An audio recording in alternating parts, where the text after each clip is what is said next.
love John Piper's enthusiasm. I was thinking as he was saying what he was, that we all need that enthusiasm on the free gift of grace in our lives. That is what occurred to the Reformers as they were under bondage to the Catholic Church, and then the fresh air of salvation comes to them, and they are new men with a new mission. And we've been enjoying looking at the various countries that have been affected by the Reformation. And we now finish up our time together, at least in looking at the history of the Reformation.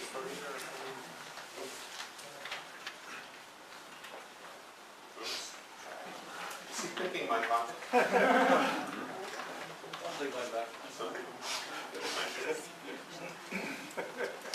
Where was I? But as we look at the different countries, we end up our time in Scotland. And Phil was saying, did we do that in honor of Will?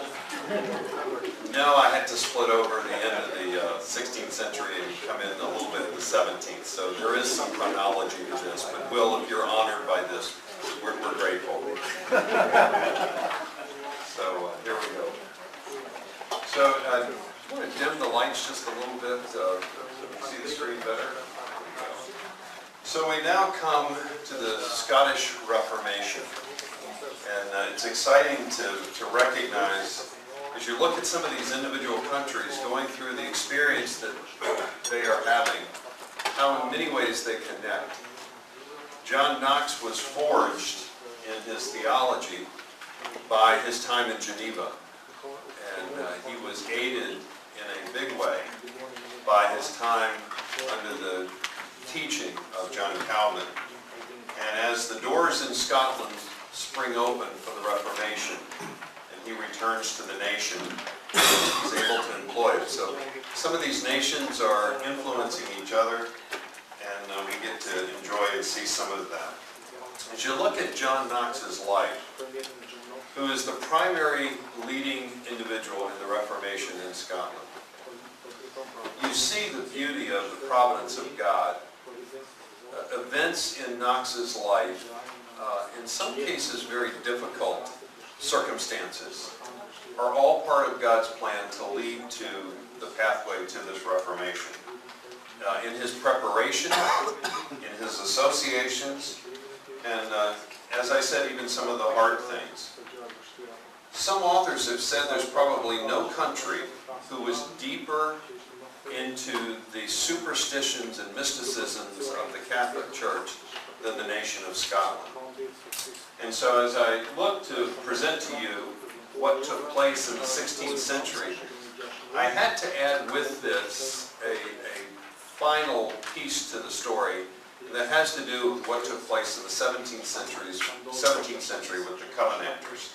So we'll kind of split our discussion between the Reformation that took place in the 16th century and then kind of what came next in the 17th century.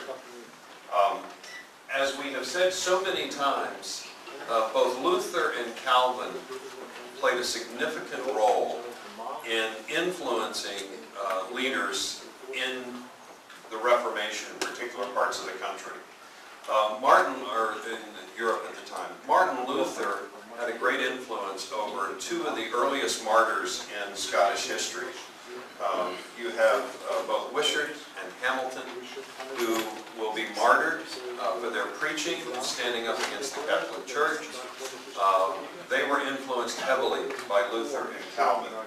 You have John Knox, as I said a few minutes ago, whose time in Geneva is what shaped, I think, the resolve that he had in Scotland.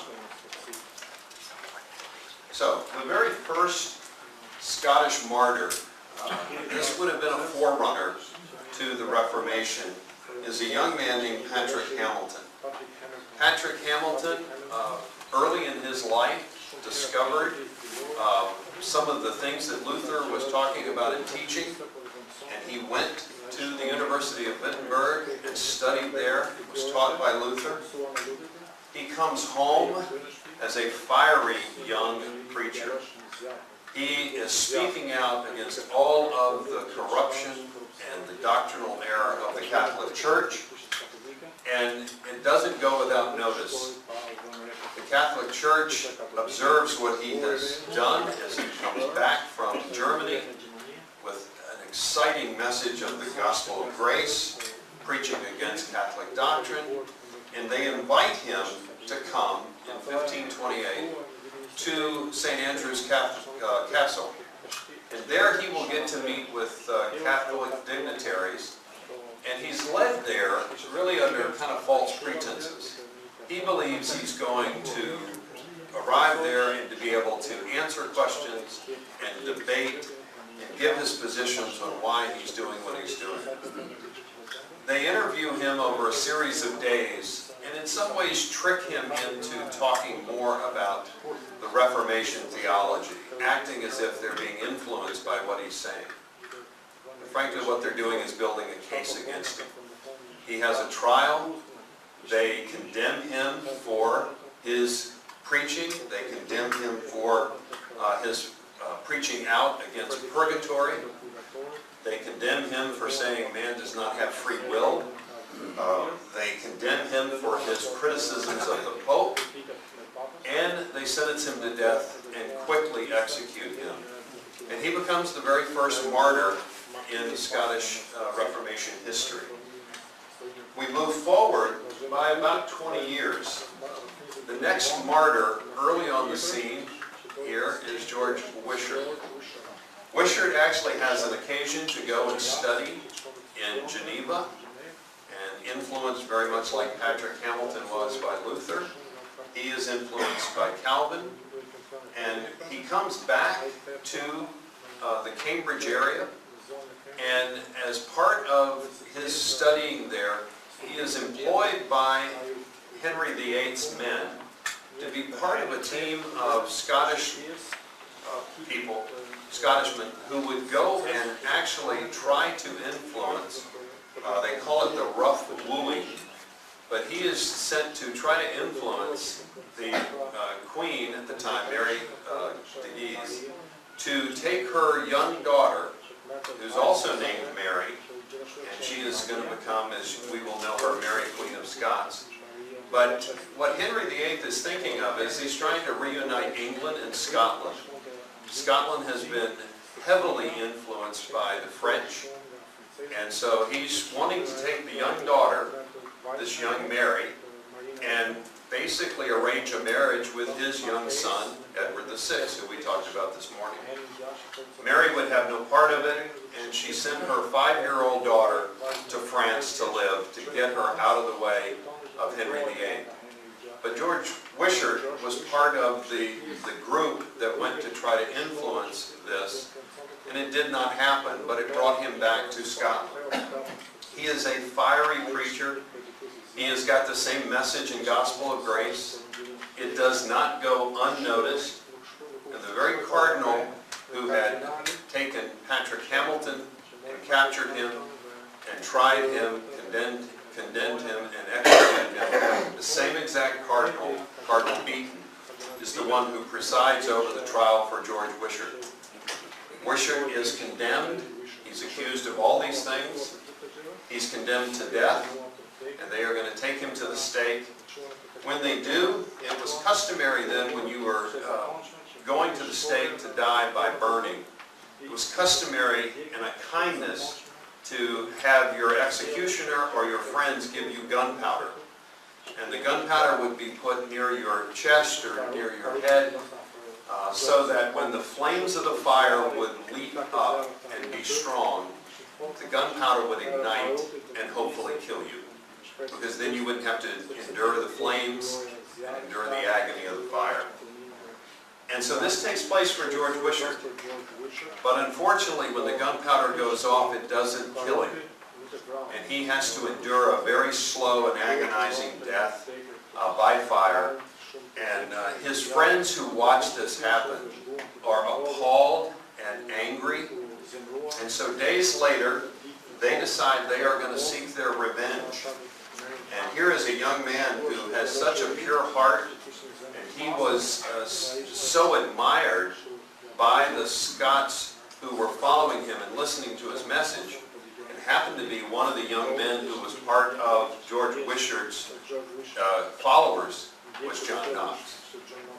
John Knox was there really primarily to be a bodyguard to George Wishart. So as Wishart went around and preached throughout the land, Knox was there listening to the messages. He's there to try to protect George.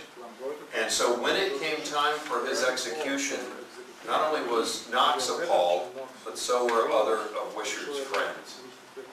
Well, Wishart's friends decide to seek revenge. And they break into St. Andrew's Castle, and they come in kind of disguised as workers who would work at the castle that morning. They come in, Cardinal Beaton is still in his bedroom, and they rush in through the door, stab him several times. They throw his body into this section of the St. Andrew's Castle. Here's the remains of the castle. They throw it into the bottle dungeon. It's a dungeon, deep hole. They throw his body into the dungeon, or into the hole, and basically take over the castle. Now, Knox was not part of this killing party. He wasn't there. But after they take over the castle, Knox joins them. So here this band of very young men, young reformers, if you will, they're there in the castle. And now, as a result of the actions they took against this Catholic cardinal, all of a sudden the French Navy shows up. The French Navy puts St. Andrew's Castle under siege. Ultimately, the castle falls. The young men are taken prisoner. And John Knox, who we now know as the Thundering Scot, this man of God, is now taken as a very young man as a galley rowing slave. Carl Trueman, who's a wonderful historian that I enjoy listening to, said that often men would confess to more heinous crimes, crimes that they didn't commit, but they would confess to things just so they'd be executed and not sentenced to a time in one of these ships. John Knox will spend almost 2 years of his life as one rowing in these large warships, and he would be down there chained in and just spending all day providing the transportation for the Navy up on the top deck. So he is in a terrible situation, and the conditions would have been deplorable. On one occasion, the Frenchmen, they were celebrating a Catholic holiday, and they required of those that were down in the galley that they would pass around a little wooden statue of Mary. And so you were to kiss it and pass it along. And the story is that when it came to Knox, he, instead of kissing it, he threw it overboard and said, "Let's see if she can swim." I can't imagine that that went well for him for the next couple of days. And I'm hoping that's true. It's a wonderful story. But what happens to Knox at this time, too, is he's learning French, I suspect. He's certainly accustomed to now how strong their resentment is towards the reformers. And if it was not for Edward VI, the boy king we talked about this morning, he negotiated the freedom off this ship for John Knox and some of his companions. Now that is almost unthinkable, but it is in the providence of God. You would have fully suspected that in the conditions that he would have had, spending his day just rowing and the exertion and the terrible conditions, it would have been a death sentence. You would have ultimately probably died and been thrown overboard. Knox lives, and as to his surprise, he is set free. Now, we talked about this morning that Edward VI had a short reign as a young man, but Knox goes to London. He becomes a very popular preacher. This is that time when, under Edward VI's leadership, that the Reformation theology and Protestant thinking is now in full flourish, and he's there and he's part of it. Edward VI dies. Now coming to the throne is Queen Mary. Now, we have thrown out 3 Marys presented to you three Marys. It's unfortunate, but there's a lot of Marys. There's Mary, who is the mother of another Mary. This is the Queen of Scotland. Then there's a Mary that Henry VIII had. That was his first child. She becomes the Queen of England. She's the one who martyrs so many of these reformers. And as I said this morning, many reformers decided to leave England, go to one of the free cities in Europe, and many of them, hundreds of them, go to Geneva. John Knox is one of them. Knox elects to go to Geneva, and he spends really the next 4 to 5 years in both Geneva and Strasbourg, and he becomes an English preacher and pastor to English refugees in both cities. What he does see, though, is he sees John Calvin up close and how he practices himself now as a pastor, and the theology that he's learning, I think, helps to shape him. So in terms of what God planned for Knox, as he spent those 2 years there on that ship in those horrible conditions, is set free, enjoys his time in England, has to flee England because of the threatening conditions of Queen Mary, goes to Geneva, learns even more of theology, and has the opportunity to be that close to Calvin. We mentioned that he was part of the editorial team that put together the Geneva Bible. And then the news comes that Scotland is now free from French influence, and he goes back to his home country. And what's interesting about this, let me pause here on this slide. He spent, as I mentioned a minute ago, 5 years in England, a great time of preaching and learning. He then moves when Edward VI dies. He goes to the continent to avoid the conditions that Bloody Mary is setting. Under Mary Tudor's death, after Bloody Mary, Queen Mary dies, he heads to Scotland. This is a wonderful time in Scottish history, because what's happening now is the French, oh, pardon me, I have a slide here I didn't see. This happens to be in Geneva. This is the Academy, and yesterday we showed you when we talked about Calvin. Right over here is the big church, St. Peter's, right across just a short walkway. This is where the Geneva Academy is. Calvin's Academy, as it's often called.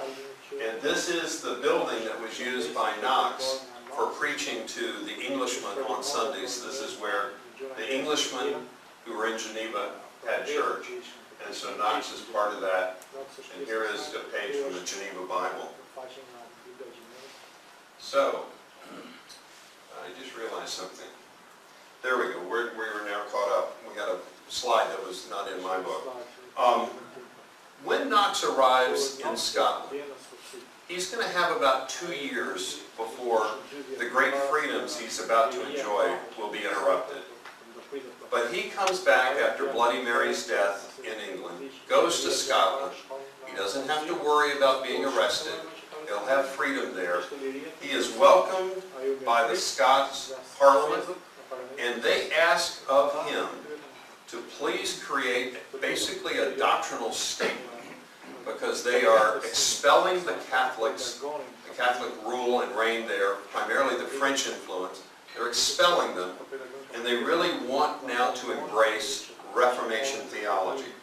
So they asked Knox and several other men, who ironically all are named John. They call them the 6 Johns. It sounds like the only name that they're naming kids are John and Mary.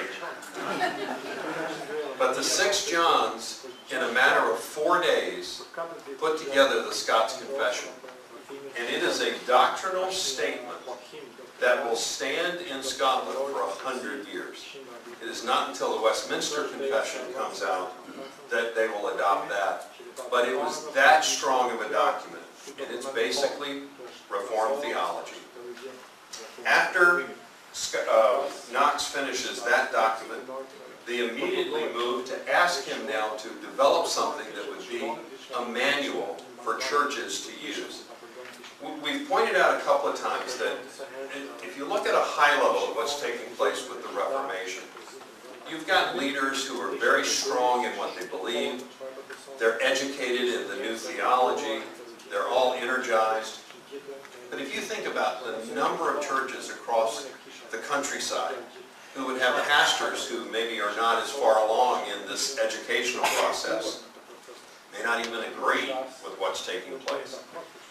You've got both pastors and people in the churches who will have to be taught what this means, have to embrace it, and our genuine hope would be that they would come to Christ. Well, this is a process. It's a process for any people, and this is happening in Germany, it would be happening in Switzerland, it certainly would be happening in Scotland. So Knox puts together this first book of discipline, and it's basically a how-to manual for churches.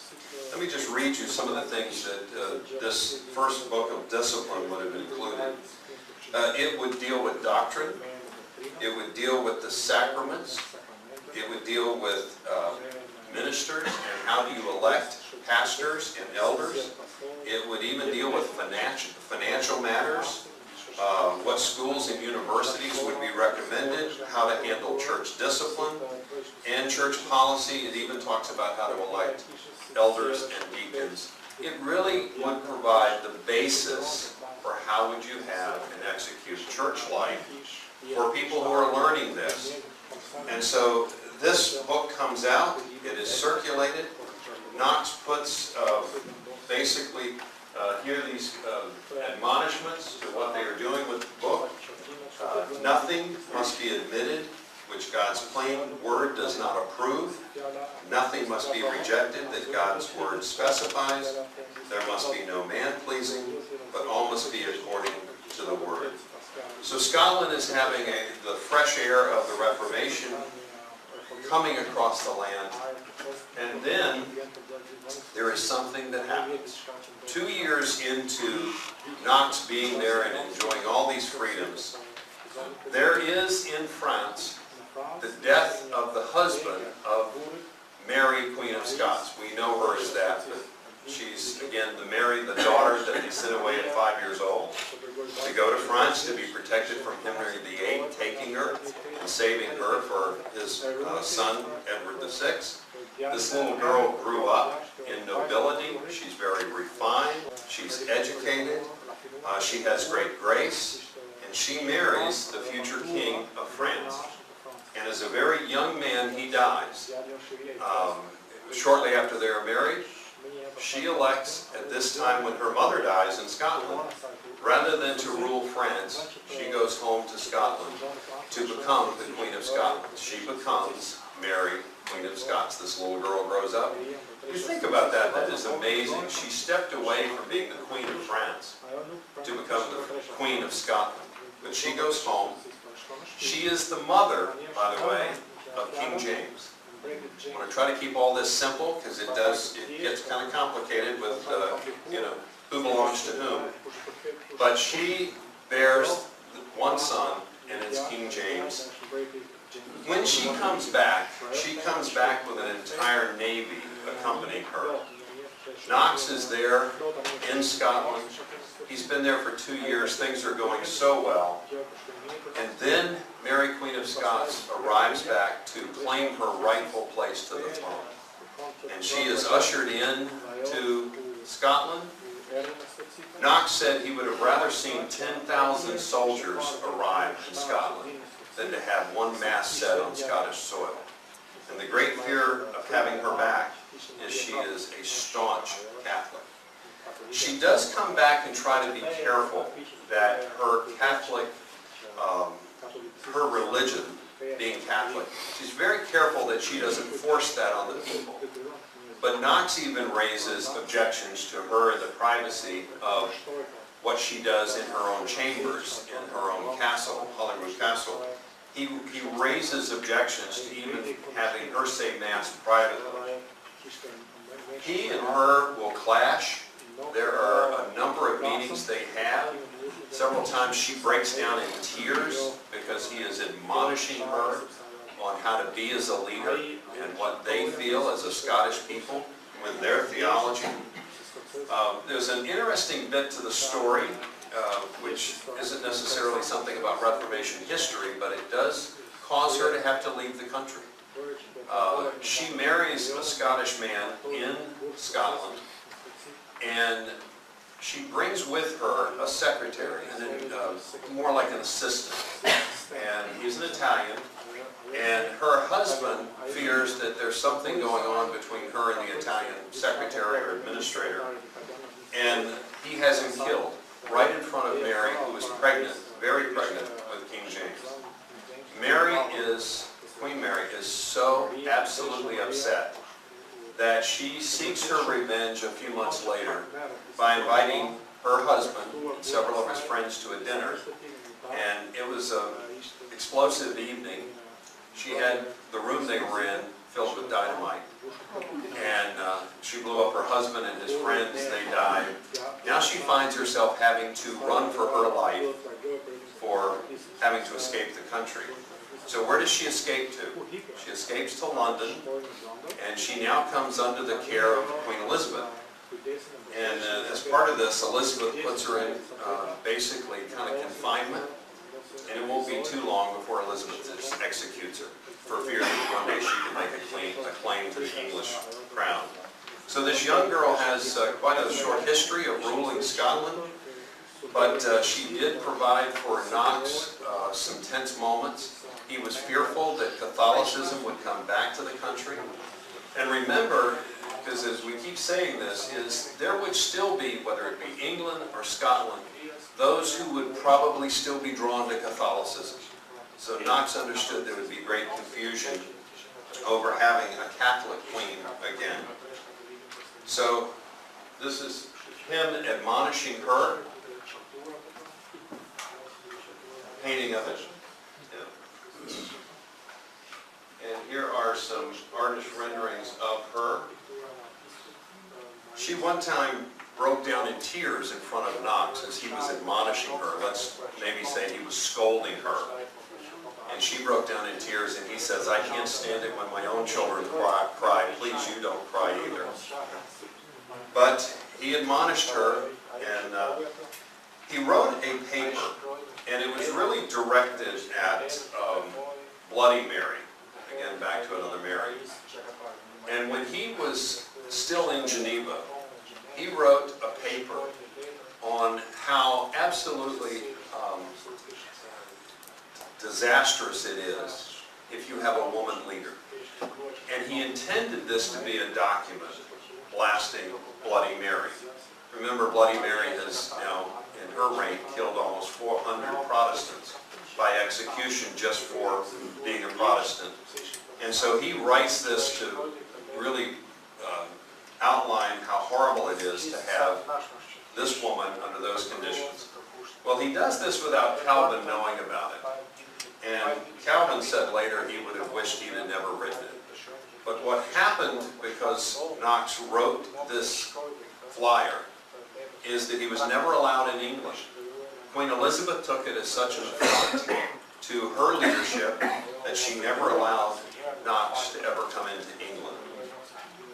If you happen to go to Edinburgh, this is where John Knox lived. This is about 100 years ago, a photograph of it. This is the John Knox house today. This street right here is at this end. If you were this way, it's known as the Royal Mile. You have Edinburgh Castle. If you go down the walkway here, about a mile down this way, is Holyrood Castle, and that's where the king or queen would have resided. But Knox's house is right across the street from the beautiful church in which he preached, and that is St. Giles Cathedral. St. Giles Cathedral became the place where he preached, and again, all accounts of John Knox preaching is that when he preached, it was powerful. So, there's a funny story that is told about this stool here, and that is, as we move to the next century, under the reign of Charles I, Charles I, who is the son of King James, decides to impose upon Scotland much of what the Church of England is doing.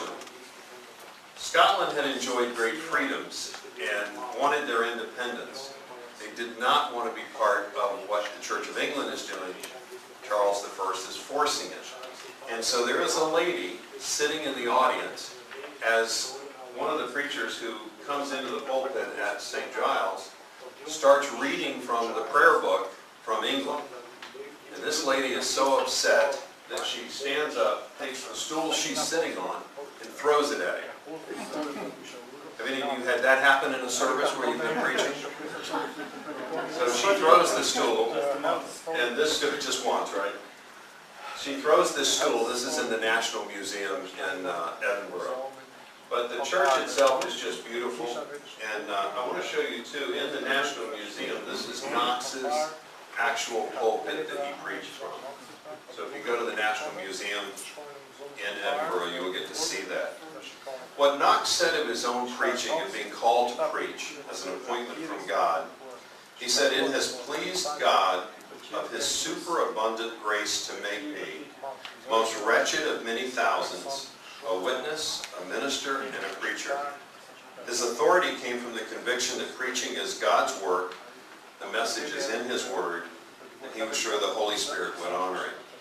And that is certainly what possesses him. At different points in his life, so many individuals pointed out about Knox that one thing was clear, and that he was a powerful preacher. Let me then show you how, now as history continues on, this is St. Giles. This is the church that Knox would have preached in. This is that Royal Mile I was just speaking of. Knox's house is right here, just a little short walk from the church. And when Knox dies, he's buried now underneath a parking stall. If you go behind the church, this is a municipal building for Edinburgh. If you were right in here, there's a little parking lot. You just kind of followed this around. And in stall number 23, buried underneath the pavement, is John Knox. And it wasn't until recently that they put a small plaque in the parking stall to notate that John Knox is buried underneath. To many, John Knox is seen as an agitator, an instigator. My wife and I took a tour of the city about 10 years ago. And the person that was our guide obviously was not a believer. And all he could do was criticize Knox as a troublemaker. He should have been more compliant. He should have accepted the fact that Catholics rule the nation. It was interesting to me that he's not fondly remembered by those who do not know Christ. But that is where he's buried, and we certainly remember him for his faithful work for the Reformation. Well, who follows John Knox is Andrew Melville. And Melville picks up where Knox leaves off. Melville is a successor to him. He's more of an educator turned preacher. He found a way to really get under the skin of King James.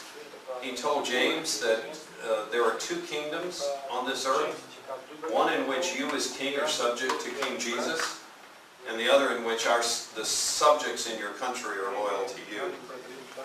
King James didn't particularly like hearing that. He put him in the tower for a brief time.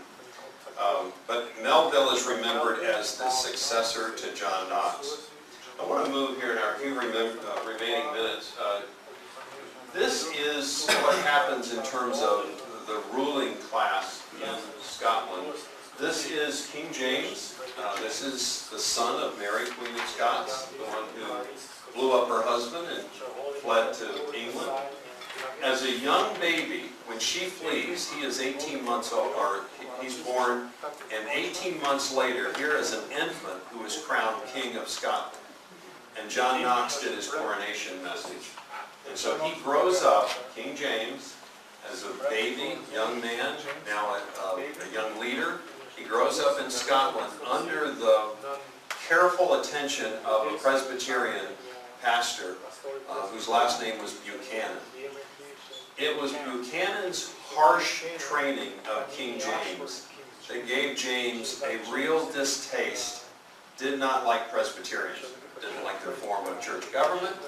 And when he becomes King of England, he's going to change all that. So we have King James. He then has his son, Charles I, and his grandson, Charles II. Charles I and Charles II, neither one were very good leaders. There's all types of conflicts that come as they are now crowned King of England. I want to show you something very interesting. King James authorized right after Elizabeth dies, and he takes the throne. He meets with some 400 Puritans at Hampton Court. And he had no interest in really trying to please the Puritans. He was annoyed with them. And the one thing they were able to convince him of is to allow them to have an authorized version of the Bible for England. What was circulating at the time that James comes to the throne, is the Geneva Bible.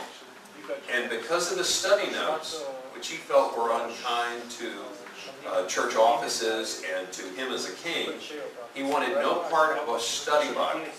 So when he authorized the creation of a new version, he authorizes this in 1603, 1604, he only wants a reference Bible. A study Bible will provide all the helps and notes that help us all as we try to understand better the original languages and the intent and where else this might be helpful to see in the Bible.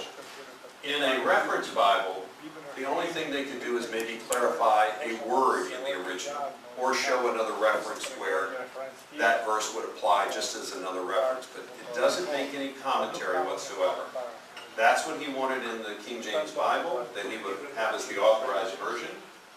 And so he commissions some 50 scholars to come together in 1604 to begin the translation work. And about 85% of the King James Bible is William Tyndale's work. And so that Bible is released in 1611. This is an interesting part of the Scottish history. And it is a direct result of the power with which the Reformation took hold of the nation of Scotland. There's probably no nation that embraced the Reformation as strongly as Scotland. John Knox and all those who spread Protestant teaching, taught carefully the people all across Scotland, they had an allegiance to King Jesus. They understood clearly that they were going to be faithful to the Word and faithful to the Gospel. And when Charles I, James's son, takes over, he tries to force onto the people the Church of England's method of both church leadership, the hierarchy, as well as the prayer book and how to conduct your services. And the Scottish people absolutely want no part of it. So all across the nation, they are now signing a national covenant. They sign their allegiance to King Jesus. And as you notice here, it says, for Christ's crown and covenant. They covenant together as a people that their true leader is Jesus, and that they would sign their allegiance to God, not to a king who's head of the church. This will create such a stir among the people. For the next several decades, there is turmoil. Charles I ultimately loses his life. Charles II takes over. But there is a time and period here in Scotland that is what is most important. This is where the common people paid a price for their strong convictions and belief. And the English government sent troops to Scotland. And the people that signed the covenants, they signed it here. This is Greyfriar Church where they signed it. This is actually one of the tablets there in the graveyard where they would sign it. This is a very popular flag banner in Scotland. This is an actual covenant that was signed. And this is in the National Museum in Edinburgh. And you can't see it, but just take my word for it. There are signatures all over this document. They run up the side, you turn it over, they're on the back. Many people who could not read or write would literally cut their finger and sign a symbol in blood. They were so committed to signing this covenant where they as a people band together that they are pledging their allegiance to God Himself and then the crown second. and to this covenant that they signed together. There are so many copies of this, I think it was more than one, but they spread out across the land. All across Scotland, people are signing this. And as a result of that, persecution now comes. And the soldiers would gather up. They're called covenanters. Those who sign this covenant pledge their allegiance to band together, to stay faithful. And in the churchyard of Greyfriars Church in Edinburgh, they actually create a small prison, kind of an open-air prison. And at any one time, they would have as many as 1,200 people here in this open air. The conditions were terrible. They would not feed them much. Friends would walk by on the outside walls and throw bread over the walls so that the people who were inside, essentially in jail, would have enough food, or at least more food. This is all taking place in a graveyard. When they would execute the covenanters, and there's all kinds of estimations of how many covenanters died. It could be as low as 20,000, it could be as high as 40,000. But when they killed them, they threw them into a mass grave in the graveyard here, and without any ceremony or certainly any dignity paid to them, they were just put in mass graves like they were criminals. But the people themselves, all across the land, paid a price for their convictions and their allegiance, and we just admire that type of resolve that they had. Here again is, this is kind of a longer view of the individual, I would call them cells, but this is all inside an enclosed area with this iron doorway here. There were other forms and methods of dealing with covenanters. This is called the Iron Maiden. It was essentially a guillotine. This would have been a picture drawing of it. This is the way they dealt with the covenanters. What's important about this isn't Martin Luther being executed. This is not John Calvin. This is everyday people. These are people who work the fields. These would have been blacksmiths. They even executed children. Sometimes they would tie them to posts when the tide was out. As the tide came in, they'd keep imploring them to basically recant, turn against it. And many of them did not. They found different ways to execute these people. And it's amazing how they stayed faithful to what they believed was their charge. They would, this is all in the museum. These are forms of torture. These are thumb screws, where you put the metal piece on your thumbs and just tighten it down. You can notice here they're hanging women. This is the post that would have been in a shallow area in the water before the tide comes in. Here they're cutting off people's limbs. This is their way of treating these common people who had expressed their loyalty and allegiance to Jesus Christ first. If you were going to be executed, this is in Grassmarket. This is the spot where many, many covenanters lost their lives. And it's there in Grassmarket. It's marked with an X. This is an interesting part of the story, but not very spiritual. Right behind this, right here, is the Last Drop Saloon. And it is basically the last drop this is the last drop of whiskey you'll ever have right before you get executed. Not very spiritual, I agree. The care that the covenanters had for each other, after someone was executed, they took them it's nearby, it's just a block or two away, to the Magdalene Chapel. And there, very kindly, their brothers and sisters in Christ would dress their body and then turn them in and provide them back to the church so that they could be thrown in the mass grave. What comes out of all of this turmoil, John Knox's resolve and his faithfulness, the Protestant Reformation taking hold in Scotland in an amazing way, so much so that you had thousands of people being willing to die for what they believed in the coming century. What emerges from this is a new form of church government, and it eventually becomes the Presbyterian Church, which now has a population around the world of several million people who are members, all because of Scotland's faithfulness to Protestant reforms and theology.